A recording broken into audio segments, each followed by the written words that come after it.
আসসালামু আলাইকুম। নতুন ভিডিওতে আপনাদের সকলকে স্বাগতম।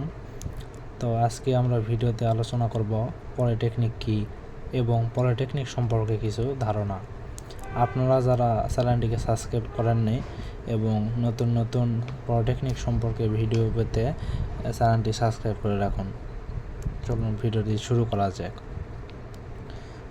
ডিপ্লোমা ইঞ্জিনিয়ারিং পড়ার জন্য যে ইনস্টিটিউট বা কলেজগুলা রয়েছে তাকে মূলত পলিটেকনিক বলা হয়। এসএসসি পাস করার পর পলিটেকনিকে ভর্তি হয়ে ডিপ্লোমা ইঞ্জিনিয়ারিং পড়া যায়। ডিপ্লোমা ইঞ্জিনিয়ারিং ডিগ্রির জন্য একজন শিক্ষার্থীকে 4 বছর পলিটেকনিকে পড়তে হয়। উল্লেখ্য যে পলিটেকনিককে ইয়ার হিসেবে শিক্ষার্থীর লেভেল বিবেচনা না হয়ে সেমিস্টার হিসেবে বিবেচিত হয়। 4 বছরে মোট 8টি সেমিস্টার হয়। সেখানে প্রতিটি সেমিস্টারের সময়কাল থাকে 6 মাস। প্রথম 7 সেমিস্টার পলিটেকনিকে পড়াশোনা করতে হয়। শেষ সেমিস্টার অর্থাৎ ইন্ডাস্ট্রিয়াল অ্যাটাচমেন্ট বা ইন্টার্নশিপের মাধ্যমে বাস্তব প্রশিক্ষণ লাভ করতে হয়। তো ডিপ্লোমা ইঞ্জিনিয়ারিং কী এবং ডিপ্লোমা ইঞ্জিনিয়ারিংয়ে কতগুলো ডিপার্টমেন্ট রয়েছে?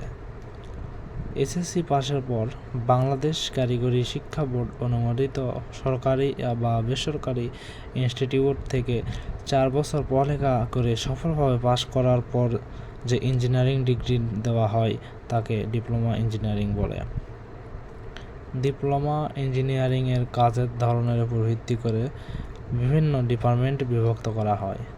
প্রায় 32টি ডিপার্টমেন্টের উপর ডিপ্লোমা ইঞ্জিনিয়ারিং ডিগ্রি প্রদান করা হয়, যেমন civil technology, electrical technology, mechanical technology, computer science and technology, electronics, power, automobile, chemical, architecture ইত্যাদি। এরকম আরও 32টি টেকনোলজি রয়েছে বা ট্রেড রয়েছে। যে সকল ডিপার্টমেন্ট থেকে ডিপ্লোমা শেষে সরাসরি ওই ডিপার্টমেন্টের উপর পাবলিক বিশ্ববিদ্যালয় বিএসসি করার সুযোগ রয়েছে, তবে ডিপ্লোমার ডিপার্টমেন্টের পরিবর্তন করেও বিএসসি করার সুযোগ সরকারি ও বেসরকারি উভয় বিশ্ববিদ্যালয় রয়েছে। ডিপ্লোমা এবং বিএসসি একই ডিপার্টমেন্টে করা উত্তম, তবে অনেকেই ডিপ্লোমার ডিপার্টমেন্ট পরিবর্তন করে বিএসসি করে থাকেন।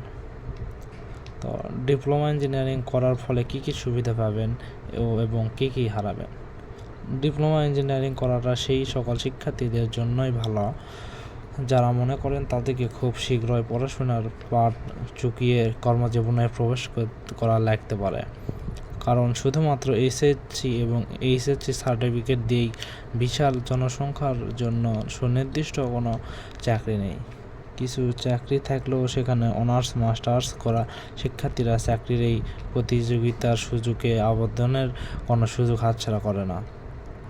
দ্রুত চাকরি বাজারে ঢোকার সম্ভাবনা তীব্র হয়।